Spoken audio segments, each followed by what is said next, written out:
জয়গুরু, বন্দে পুরুষোত্তম।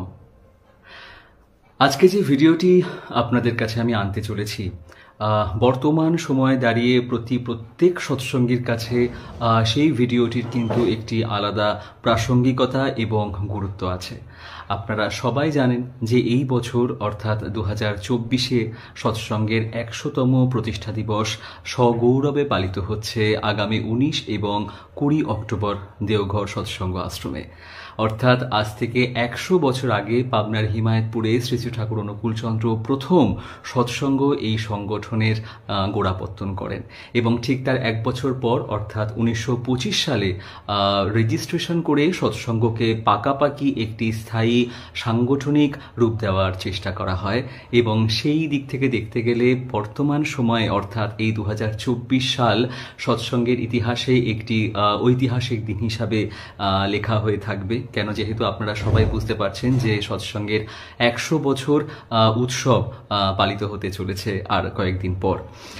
আজকে যে ভিডিওটি আমি আপনাদের সামনে আনতে চলেছি সেটার প্রাসঙ্গিকতা এই জন্যই আমি বলবো যে আজ থেকে 100 বছর আগে যখন পাবনার হিমায়তপুরের মতন একটি গ্রামে, যেখানে শিক্ষার আলো সভ্যতার আলো ঠিকঠাকভাবে তখনও পৌঁছতে পারেনি, সেখানে শ্রী শ্রী ঠাকুর সৎসঙ্গ নামের একটি সংগঠন স্থাপন করেছিলেন এবং কি তার কার্যকারিতা ছিল, কি তার কর্মপ্রণালী ছিল, এই সংগঠনের উদ্দেশ্য কি ছিল, সেটা কিন্তু তখনও দেশের মানুষের কাছে সুস্পষ্ট রূপে পরিচিত ছিল না।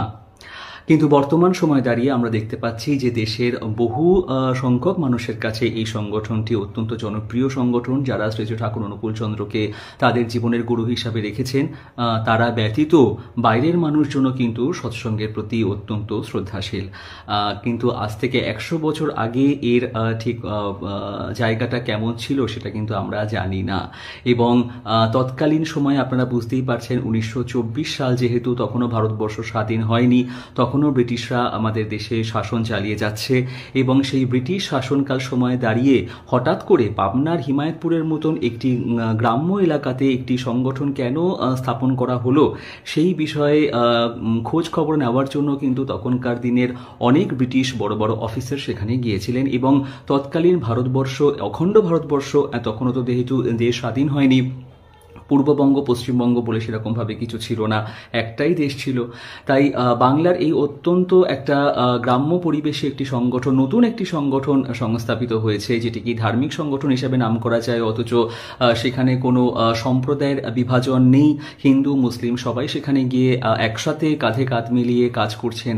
কি এই ব্যাপারটি সেটি ঠিকঠাকভাবে দেখার জন্য কিন্তু তখন ভারতবর্ষ থেকে অনেক নামি দামি মানুষ সৎসঙ্গ পরিদর্শন করেছিলেন এবং এই পরিদর্শকরা সৎসঙ্গকে দেখবার পর তাদের মূল্যবান মতামত যা লিখে গেছেন সেগুলো আজকে এই ভিডিওর মাধ্যমে আমি আপনাদের সামনে তুলে ধরার চেষ্টা করছি। প্রথমেই যার কথা না বললে নয় তিনি হচ্ছেন John Anderson, governor of Bengal. John Anderson Satsang অর্থাৎ পাবনায় যখন সৎসঙ্গ স্থাপন করা হয়েছিল তখন উনি সেখানে গিয়েছিলেন সরেজমিনে দেখবার জন্য যে এটি কোনো স্বাধীনতা সংগ্রামীদের সংগঠন নয়তো, বা এটি এমন কোনো সংগঠন নয়তো যেখানে গোপনে স্বাধীনতার কাজ করা হয়, সে সমস্তগুলো দেখবার জন্য উনি সেখানে পরিদর্শন করেন এবং পরিদর্শন করবার পর উনি ওনার কি মূল্যবান মতামত লিখে রেখে গেছিলেন সেটি আমি আজকে আপনাদের সঙ্গে শেয়ার করছি।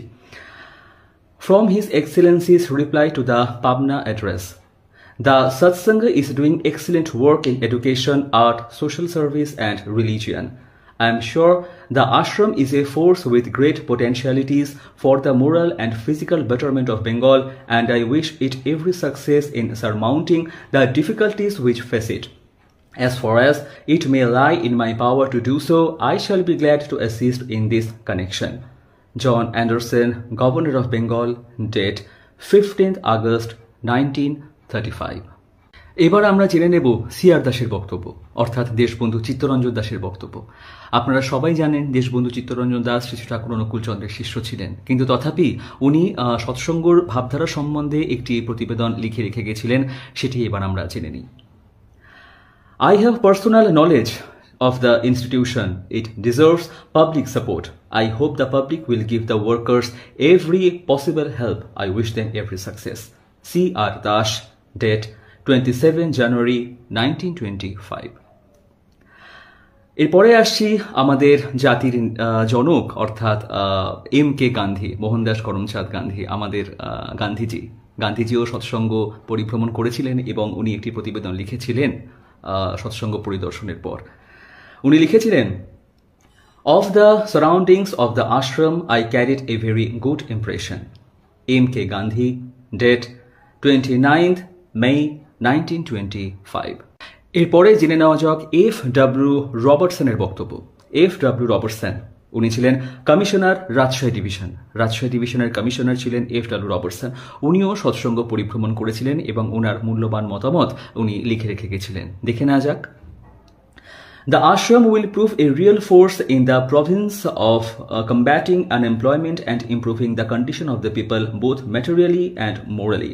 I shall be glad to give the ashram all the help in my power. FW Robertson, Commissioner Rajshahi Division, date 20th April 1936. এরপর দেখে নেওয়া যাক বিপিন চন্দ্র পালের বক্তব্য। বিপিন চন্দ্র পাল উনিও সৎসঙ্গে পরিভ্রমণ করেছিলেন এবং উনি লিখেছিলেন, "The Satsanga is a pride for the Bengalis as it appears to me from what I have seen there with my own eyes." Bipin Chandra Pal, date 5th August 1927. এরপরে জেনে নেওয়া যাক CA Pentley, director of public health Bengal. CA পেন্টলির বক্তব্য। উনি লিখেছেন, "I was much impressed by all that I saw." CA Bentley, date 19th September 1927. এবার আমরা জেনে নেব AD ওয়েস্টার্নের বক্তব্য। AD ওয়েস্টার্ন যিনি ছিলেন ডিরেক্টর অফ ইন্ডাস্ট্রিজ বেঙ্গল, এত বড় একটি পদকে উনি ভূষিত করেছিলেন। সেই AD ওয়েস্টার্নের বক্তব্য ছিল, "I was much impressed with the enterprising social and development work going on under the inspiration of its founder. I gladly pledge sympathy and help of the Department of Industries within its capacities and resources in the future." AD Weston, Director of Industries Bengal, date 16 September 1928. এরপর আমরা যার বক্তব্য জেনে নেব তিনি ছিলেন WS কোরহাট। WS কোরহাট ছিলেন vice chancellor Calcutta university. Calcutta ইউনিভার্সিটির ভাইস চ্যান্সেলর ছিলেন WS কোরহাট। উনিও সৎসঙ্গ পরিভ্রমণ করেছিলেন এবং উনি ওনার কি মতামত শেয়ার করেছিলেন সেটা এবার আমরা জেনে নিই। উনি লিখেছেন, "I have been greatly interested in my visit to the peaceful settlement of the banks of the Padma. The founder and those who follow him have impressed me by the earnestness and devotion and variety of their enterprise. The settlement manifests an unusual combination of the spiritual and the material, and there seems much promise in the various activities and schemes. There seems to be also every striking evidence of spiritual strength." WS কোরহাট, Vice Chancellor, Calcutta University, date 29 September 1928. এরপর আমরা জেনে নেব ওয়াহিদ হোসেনের বক্তব্য। ওয়াহিদ হোসেন যিনি ছিলেন advocate high court of Calcutta, অর্থাৎ কলকাতা হাইকোর্টের ইনি ছিলেন অ্যাডভোকেট। ইনিও সৎসঙ্গ পরিভ্রমণে গিয়েছিলেন এবং উনি কি লিখেছিলেন জেনে নেওয়া যাক। উনি লিখেছিলেন, "Cosmopolitanism is one of the distinctive features of the ashram. It aims at establishing peace and unity between the Hindus and Mohammedans. I am glad to note that the efforts of Pabna Ashram are appreciated by both the communities. Let us hope that their efforts will be crowned with success." এরপর আমরা জানব সরলা দেবী। সরলা দেবী উনিও সৎসঙ্গ পরিভ্রমণ করেছিলেন এবং উনি লিখেছিলেন, "Those that are gasping for breath in the whirlpool of the bustle of their everyday life, to save them. Even in this province of Bengal, there lies an island of bliss full of pilgrims for the land of truth. It is the Satsanga Ashram at Pabna." Sorola Devi. Date 5th August 1927. এরপর আমরা জেনে নেব SN মজুমদারের বক্তব্য। SN Majumdar যিনি ছিলেন editor Anandabazar পত্রিকা, অর্থাৎ আমাদের যে বর্তমান সময়ের আনন্দবাজার পত্রিকা, তৎকালীন যে আনন্দবাজার পত্রিকার এডিটর ছিলেন SN মজুমদার, উনিও গিয়েছিলেন সৎসঙ্গ দর্শনে এবং উনি লিখেছিলেন, "Lived in the satsanga for 2 days, was much pleased to know the ideals and objects of the institution.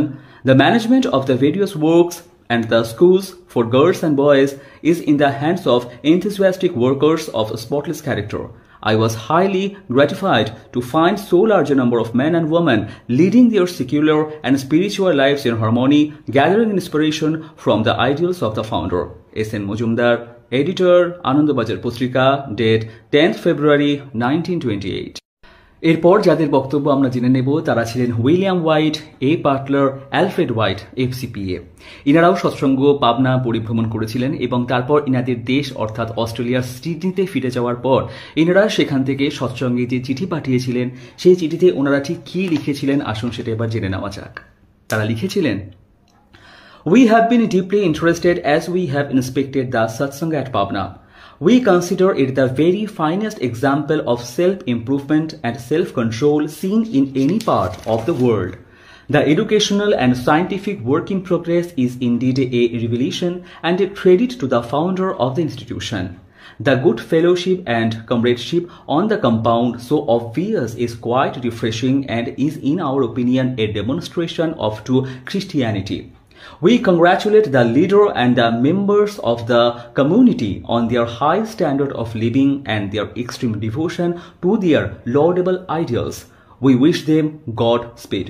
William White, A. Butler, Alfred White, FCPA. এরপর আমরা জেনে নেব J.F. গ্রাহামের বক্তব্য।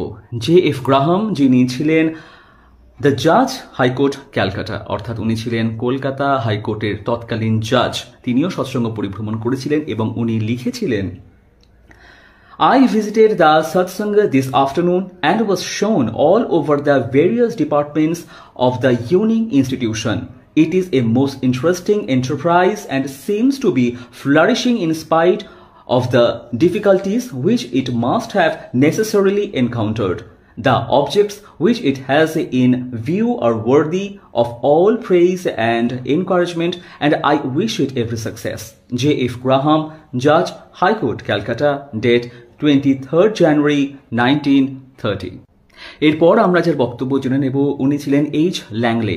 H. ল্যাংলে উনি ছিলেন sub division officer Harding bridge Paksey, অর্থাৎ Harding ব্রিজের উনি ছিলেন সাব ডিভিশন অফিসার। উনিও সৎসঙ্গ পরিভ্রমণ করেছিলেন এবং উনি লিখেছিলেন, This is to certify that Satsanga engineering works carried out works of sinking tube wells and of boring in the bed of river Ganges in the season 1933-34 in connection with the Harding Bridge protection works to the value of over rupees 35,000. Their work was carried out expeditiously and in a workmanlike manner, and they gave complete satisfaction. The largest tube well put down by them was 3 diameter but 4 diameter. Boring were made underwater. They appeared to be capable, however, of doing bigger things if called upon to do so. এত বড় মন্তব্য উনি করেছিলেন, অর্থাৎ সৎসঙ্গ engineering works তারা কিভাবে তখন সাহায্য করেছিল টিউবওয়েল বোরিং এর ক্ষেত্রে সেটা আমরা জেনে নিলাম। এরপর আমরা জানব এম.এন. রয় চৌধুরীর বক্তব্য। এম.এন. রয় চৌধুরী উনি ছিলেন president legislative council of Bengal. তিনি লিখেছিলেন, I may say without hesitation that in it my connection of duty finds a full realization. I am deeply impressed with what I have seen today, and I take it that the satsanga is a symbolical representation of industry and spiritual life. এরপর আমরা জানব D.M. Hamilton এবং Margaret হ্যামিল্টনের বক্তব্য। ইনারাও সৎসঙ্গ পরিভ্রমণ করেছিলেন এবং ইনারা জানিয়েছিলেন, The spirit of love and self-sacrifice which animates all the workers is wonderful, and when all India is similarly served by men and women with the same spirit of love and service to humanity, India will be an example to the world. D.M. Hamilton, Margaret Hamilton, date 10th January 1939. আমরা যে বক্তব্য শুনবো উনি হলেন শ্রী মনীন্দ্র চন্দ্র নন্দী, মহারাজা কাশিমবাজার, অর্থাৎ কাশিমবাজারের মহারাজা মনীন্দ্র চন্দ্র নন্দী। উনিও পাবনা সৎসঙ্গ পরিভ্রমণে গিয়েছিলেন এবং উনি যা দেখেছিলেন তা লিপিবদ্ধ করেছিলেন এবং সেটি হলো, পাবনা হিমায়তপুর সৎসঙ্গ আশ্রম পরিদর্শন করিয়া আমি পরম প্রীতিলাভ করিলাম। বর্তমান সময়ে আমাদের দেশের তথাকথিত শিক্ষার ব্যর্থতার কথা চিন্তা করিলে আমি শিহরিয়া উঠি। যে শিক্ষা বালক বালিকারা স্কুল কলেজে পাইয়া থাকে তাহা কি প্রকারে সুফলপ্রসূ হইতে পারে আমি বহু চিন্তা এবং চেষ্টা করিয়াও তাহার উপায় উদ্ভাবনে অসমর্থ হইয়াছি। এমন সময় সৎসঙ্গ আশ্রমের কার্যকলাপ যাহা দেখিলাম তাহাতে আমার হৃদয়ে আশার সঞ্চার হইতেছে। ধর্ম ও কর্মের অপূর্ব সমাবেশে তপবন শিক্ষাগারটিকে আশ্রম কর্তৃপক্ষেরা যেভাবে গড়িয়া তুলিবার প্রয়াস পাইতেছেন তাহা সত্যি প্রশংসার্হ। ইউনিভার্সিটি পরিচালিত বিদ্যালয় সমূহে ধর্ম ও কর্মশিক্ষার প্রত্যক্ষ বিনিময় নাই বলিয়াই বর্তমান শিক্ষায় এত বিষদগারণ হইতেছে। দেশে এই প্রতিক্রিয়ার সময়ে সৎসঙ্গ আশ্রমের যে চেষ্টা তাহা প্রয়োজনের তাড়নায় জন্মাইতেছে বলিয়া কখনোই ইহা ব্যর্থ হইবে না। আশ্রমের প্রত্যেক বিভাগেরই সৃষ্টি এই প্রয়োজনীয়তার মূলে। এই প্রতিষ্ঠানের পশ্চাতে যে প্রেরণা রহিয়াছে তাহা অনাবিল ও সত্য উদ্ভাসিত হৃদয় হইতে উদ্ভূত হইয়াছে বলিয়াই ইহার এত সহজ ও স্বচ্ছন্দ গতি এবং এত সুন্দর পরিণতি। শ্রী মনীন্দ্রচন্দ্র নন্দী, মহারাজা কাশিমবাজার, তারিখ 2রা আশ্বিন 1334 সাল। এরপর আমরা জানব মহামহোপাধ্যায় ভাগবত কুমার শাস্ত্রীর বক্তব্য। উনিও গিয়েছিলেন এবং উনি যা লিখেছেন তা হল, পঠোদ্দশায় সংস্কৃত সাহিত্য সংস্কৃত শাস্ত্র যখনই আলোচনা করিয়াছি তখনই প্রাণে একটা ভাব জাগিয়া উঠিত। এই পবিত্র আর্যভূমিতে প্রাচীন ভারতীয় সেই আশ্রমগুলি কোথায় যাইল? ভারতের কোন দূরদৃষ্টে পবিত্র গার্হস্থ্যের পূর্ণতম আদর্শ সে আশ্রম প্রথা ভারত হইতে তিরোহিত হইল। ছাত্রজীবন ছাড়িয়া কর্মক্ষেত্রে প্রবেশ করিয়া প্রাণের নিভৃত প্রদেশে এই প্রশ্নের উত্তর খুঁজিয়াছি। যখনই খুঁজিয়াছি তখনই হতাশ হইয়াছি। আজ সৎসঙ্গে আসিয়া এই হতাশ প্রাণে আবার আশার সঞ্চার হইল। যতটুকু দেখিবার অবকাশ পাইলাম তাহাতে বুঝিলাম আবার ভারতে নবযুগের অভ্যুত্থানের সূচনা দেখা গিয়াছে। প্রাচীনের গৌরব স্মৃতি অক্ষুণ্ণ রাখিয়া নবীন জগতে আশ্রম প্রথা কিরূপে কার্যকরী করা যাইতে পারে সৎসঙ্গ সে বিষয়ে সৎপথ দেখাইয়াছে। মহামহোপাধ্যায় ভাগবত কুমার শাস্ত্রী, তারিখ 5ই আশ্বিন 1334 সন। এরপর আমরা জানব শ্রী কমলা দেবীর বক্তব্য।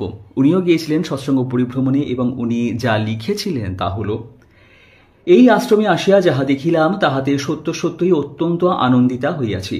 প্রথমত, নারী স্বাধীনতা বিশেষ উল্লেখযোগ্য। প্রকৃত স্বাধীনতা আছে, কিন্তু উশৃঙ্খলতা নাই। নারীকে দৈনন্দিন জীবনযাত্রার মধ্যে কিরূপে সর্ববিদ্যায় পারদর্শী করিয়া উপযুক্ত সহধর্মিণী, ভগিনী, কন্যা ও মাতৃরূপে ফুটাইয়া তুলিয়া সাংসারিক জীবন সুখময় ও শান্তিময় করা যাইতে পারে তাহার উজ্জ্বল দৃষ্টান্ত ভারতবাসীর নিকট স্থাপন করা হইয়াছে। নারী এখানে জগদ্ধাত্রী রূপে সেবায়, যত্নে ও মাতৃত্বে ফুটিয়া উঠিয়াছে, কর্মশীলতায় অতুলনীয়া হইয়াছে। ইহা যাহার অনুপ্রেরণায় ও পরিচালনায় প্রতিষ্ঠিত, তাহাকে নারীর এই প্রাপ্য অধিকার দেওয়ার জন্য নারী হৃদয়ের অশেষ কৃতজ্ঞতা জ্ঞাপন করিতেছি। শ্রী কমলা দেবী, তারিখ 7ই আশ্বিন 1334 সন। এরপর আসি রায়বাহাদুর শ্রী খগেন্দ্রনাথ মিত্রর কথায়। শ্রী খগেন্দ্রনাথ মিত্র উনিও গিয়েছিলেন সৎসঙ্গ পরিভ্রমণে এবং উনি লিখেছিলেন, এই যে সুবৃহৎ একটি পল্লী প্রতিষ্ঠা করা হইয়াছে ইহা বাস্তবিকই দেখিবার জিনিস। ইহার কার্য পরিচালনের ভার যাহাদের উপর ন্যস্ত তাহাদের প্রাণ আছে। এই প্রাণের পরষ্টকুই পল্লীটির প্রাণ প্রতিষ্ঠা করিয়াছে। পুরাতন বটবৃক্ষের মতো ইহা নানা দিকে শিকড় মেলিতেছে। তাহার কতকগুলি এখনই দেখা যায়, আর কতকগুলি এখনো কল্পনায় রহিয়াছে। সকলগুলি যখন শাখা পল্লব মেলিবে তখন তাহার বিশাল ছায়ায় শত শত নরনারী জোড়াইতে পারিবে। ইহাই আমি বিশ্বাস করি এবং ভগবানের নিকট সর্বান্তঃকরণে প্রার্থনা করি। শ্রী খগেন্দ্রনাথ মিত্র, রায়বাহাদুর, তারিখ 2রা এপ্রিল 1933 সন। এরপর আমরা যার বক্তব্য শুনব তিনি হলেন শ্রী কামিনী রায়। কামিনী রায় লিখছেন, আশ্রমের বিধি ব্যবস্থা ও কর্মকুশলতার মধ্যে ধর্মের আদর্শকে কর্মে অনুদিত করিবার আকাঙ্ক্ষা এবং নারী পুরুষ নির্বিশেষে জ্ঞান, শক্তি ও মৈত্রীভাবের বিকাশের ও স্বাবলম্বন শিক্ষার চেষ্টা দেখিয়া বিশেষ আনন্দ লাভ করিতেছি। আমি সর্বান্তঃকরণে এই প্রতিষ্ঠানের ক্রমোন্নতি ও সফলতা প্রার্থনা করি। শ্রী কামিনী রায়, তারিখ 16ই চৈত্র 1339 সন। এরপর আমরা যার বক্তব্য জেনে নেব উনি হচ্ছেন শ্রী কালীমোহন ঘোষ। উনি থাকতেন শ্রীনিকেতন, বোলপুর। সেখান থেকে উনি সৎসঙ্গ পরিভ্রমণ করেছিলেন এবং উনি যা লিখেছিলেন তাহা হল, এই স্থানের বিভিন্নমুখী কর্মপ্রচেষ্টার প্রত্যক্ষ করিয়া বিস্মিত হইয়াছি। নানা স্থান হইতে আগত কর্মীগণ তাহাদের গুরুদেবকে কেন্দ্র করিয়া একটি বৃহৎ পরিবারের মতন বাস করিতেছেন। বিদ্যালয়ের শিক্ষা প্রণালীরও বিশেষত্ব আছে। বালক বালিকাগণ শিক্ষকবর্গের সহিত বৃক্ষছায় বসিয়া নানা বিষয়ে জ্ঞান আলোচনা করে। প্রাচীন তপবনের গুরু শিষ্যের শিক্ষাধারাকে ইহারা পুনরায় উত্থাপিত করিতে চেষ্টা করিতেছেন। ছেলেরা নিজ হাতে গৃহ নির্মাণ করেছে, রাস্তা তৈরি করেছে, পুকুর কাটছে। ইহারা এইরূপ সরল জীবনযাত্রার সঙ্গে সঙ্গে কলকারখানা প্রবর্তন করেছেন, প্রেস করেছেন। এই সকল কারখানার কর্মীগণ কাজ করার সঙ্গে সঙ্গে লেখাপড়া করে ম্যাট্রিক পাশ করছে। মহিলাগণ এখানে আসিয়া লেখাপড়া শিক্ষা করিয়া স্বামীদের কার্যে সহকারিণী হয়েছেন। প্রেসে দেখিলাম একদল মহিলা কম্পোজের কাজ করিয়া নিজেদের জীবিকা অর্জন করিতেছেন। কর্মীগণ কঠোর পরিশ্রম করিয়া কলকারখানার সাহায্যে যাহা উপার্জন করেন সেই আয় সমগ্র করণের সমষ্টিত কল্যাণকল্পে ব্যয় করেন। ইহাদের আধ্যাত্ম জীবনের সাধনাকে কর্মে ও সমাজসেবায় রূপদান করিবার এই শুভ প্রচেষ্টার অন্তরালে যাহার প্রেরণা রহিয়াছে তাহার মহত্ব গভীরভাবে অনুভব করিয়া আনন্দিত হইয়াছি। শ্রী কালীমোহন ঘোষ, শ্রীনিকেতন বোলপুর, তারিখ 24 এপ্রিল 1935। এরপর জেনে নেওয়া যাক হরিদাস মুখোপাধ্যায়ের বক্তব্য। হরিদাস মুখোপাধ্যায় কে ছিলেন তার সম্বন্ধে আমি একটু পরে আসছি। আগে শুনে নেওয়া যাক উনি সৎসঙ্গ পরিভ্রমণ করে কি লিখেছিলেন। উনি লিখেছিলেন, ধর্ম সাধনার সঙ্গে কর্মযোগ মুখ্যভাবে অঙ্গীভূত করিয়া সৎসঙ্গ হিন্দুর বৈশিষ্ট্য রক্ষা করিয়াছেন। আবার ইহাও বলিব যে এই কর্মের মধ্যে পল্লী সংস্কারের ন্যায় দুরূহ কার্য বাছিয়া লইয়া তাহারা আরও সৎ বিবেচনার কার্য করিয়াছেন। সৎসঙ্গের সংকল্প সার্থক হোক, ভগবানের চরণে ইহাই প্রার্থনা। এখানে দেখিলাম একটা কর্মক্ষেত্র গড়িয়া তুলিবার বিরাট চেষ্টা। দেশ মাতৃকার অবস্থা উন্নত করিয়া তুলিবার একটা মস্ত বড় কেন্দ্র এখানে গড়িয়া উঠিয়াছে। জগন্নাথের চাকা এখানে বেগবান হইয়া ঘুরিতেছে। আমি এই আশ্রমকে বিচ্ছিন্নভাবে দেখিতে চাই না। সমগ্রভাবে দেখিলে মনে হয় এখানকার কাজ যেমন অগ্রসর হইতেছে, তাহাতে অদূর ভবিষ্যতে ইহা ভারতে একটা প্রধান আশ্রম বলিয়া পরিগণিত হইবে। সৎসঙ্গে যাহা দেখিয়াছে জাপানেও আমি তাহাই দেখিয়া আসিয়াছি। সৎসঙ্গের আদর্শে এই বাংলা কেন, সমগ্র ভারত এই আদর্শে গড়িয়া উঠিবে। শ্রী হরিদাস মুখোপাধ্যায়, প্রতিষ্ঠাতা অমৃত সমাজ। অমৃত সমাজের প্রতিষ্ঠাতা ছিলেন শ্রী হরিদাস মুখোপাধ্যায়। উনিও পাবনায় গিয়েছিলেন এবং উনি এই বিবৃতি লিখেছিলেন 30 সেপ্টেম্বর 1933। এবার জেনে নেওয়া যাক শ্রী যতীন্দ্রনাথ বসুর বক্তব্য। যতীন্দ্রনাথ বসু লিখছেন, এখানে একটি সমাজ গড়িয়া তুলিবার যে ধারা অবলম্বিত হইয়াছে তাহা আমাদের বর্তমান অবস্থায় জনহিতকর বলিয়া মনে করি। বিদ্যা ও অর্থকরী শিক্ষার সহিত সঙ্গবদ্ধ জীবনের সমবায় স্থাপন করিবার যে চেষ্টা হইতেছে তাহা সর্বতোভাবে প্রশংসনীয়। যিনি অনুষ্ঠানটিকে প্রাণ দিয়াছেন, আমার বিশ্বাস তাহার প্রেরণা এইটিকে শক্তিমান করিয়া দেশের এবং জগতের মঙ্গল সাধন করিবে। শ্রী যতীন্দ্রনাথ বসু, তারিখ 2 এপ্রিল 1933। আজকে সর্বশেষ বক্তব্য যা আমি আপনাদের সামনে এখন পড়ে শোনাচ্ছি, এই বক্তব্যটি যিনি লিখেছিলেন তার নামই তার সবথেকে বড় পরিচয়। ইনি ছিলেন মৌলভী AK ফজলুল হক, প্রধানমন্ত্রী, বাংলা গভর্নমেন্ট। ইনিও পাবনা গিয়েছিলেন এবং পাবনা থেকে ঘুরে আসবার পর ইনি সৎসঙ্গকে নিয়ে যে ভাবধারা লিপিবদ্ধ করেছিলেন তা হল, বাংলার স্থানে স্থানে আমি যতদূর ঘুরিয়া দেখিয়াছি তাহাতে সর্বত্রই অসীম দুর্দশার অবস্থায় দেখিয়াছি। লক্ষ লক্ষ লোক অনাহারে অর্ধাহারে দিনপাত করিতেছে। এমতাবস্থায় আমাদের কর্তব্য দুর্দশাগ্রস্ত যাহারা তাহাদিগকে ধরিয়া তোলার চেষ্টা করা। সৎসঙ্গে আসিয়া আমি সেই কর্তব্যেরই উদ্বোধনের প্রচেষ্টা দেখিতে পাইতেছি। মনে হইতেছে রাজনৈতিক ক্ষেত্রে কাজ করিতে করিতে আমরা প্রাণে প্রাণে যাহার অনুসন্ধান করিয়াছি তাহা হাতে কলমে আরম্ভ করা হইয়াছে এই সৎসঙ্গে। আমি দেখিতেছি সৎসঙ্গের আদর্শ প্রকৃত মুসলিমেরই আদর্শ। তাই কথা বলিলে অত্যুক্তি হইবে না যে প্রত্যেক মুসলমানের পক্ষেই সৎসঙ্গের এই আদর্শে নিজের চরিত্র গঠন করা উচিত। আমার যদি বয়স থাকিত তবে আমি সৎসঙ্গের মেম্বার হইয়া সৎসঙ্গের সেবাই করিতাম, কিন্তু আমার বয়স চলিয়া গিয়াছে। তথাপি আমি পাবলিকলি ঘোষণা করিতেছি, যদি আমার দ্বারা সৎসঙ্গের কোনো প্রকার সেবা বা সহায়তা করা সম্ভবপর হয় তা আমি আপ্রাণ চেষ্টা করিব। আমি সৎসঙ্গের এমনকি অধমাধম কর্মীকেও একজন উচ্চপদস্থ কর্মচারী অপেক্ষা বিশেষ শ্রদ্ধার পাত্র মনে করি। আমি সামান্য একজন সৎসঙ্গের সেবককে যতখানি সম্মান করি, একজন গভর্নমেন্টের খেতাবেযুক্ত লোককে ততটা পারি না। সৎসঙ্গের কর্তৃপক্ষ যে আমাকে তাহাদের সঙ্গে মিশিবার এবং তাহাদিগকে জানিবার সুযোগ দিয়াছেন, তাহাতে আমি নিজেকে কৃতার্থ মনে করিতেছি। মৌলভী AK ফজলুল হক, প্রধানমন্ত্রী, বাংলা গভর্নমেন্ট, তারিখ 1 অক্টোবর 1936। কাজে এর থেকে জেনে নেওয়া গেল যে তৎকালীন সময়ে সমগ্র ভারতের যত নামি দামি ব্যক্তিত্বরা যারা সৎসঙ্গ নাম শুনে পাবনা হিমায়তপুরে গিয়ে সৎসঙ্গ পরিভ্রমণ করেছিলেন তাদের বক্তব্য কি ছিল, এবং সেই বক্তব্যকে ধরে আমরা সবাই দেখতে পাচ্ছি যে বর্তমানে সৎসঙ্গ দিক বিদিকে ছড়িয়ে পড়েছে। বর্তমানে সৎসঙ্গের চাকা সত্যি আর থেমে নেই এবং ভবিষ্যতে হয়তো আরও অনেক বৃহত্তর ধর্ম সংগঠনে পরিণত হতে চলেছে আমাদের সকল ভালোবাসারই সৎসঙ্গ।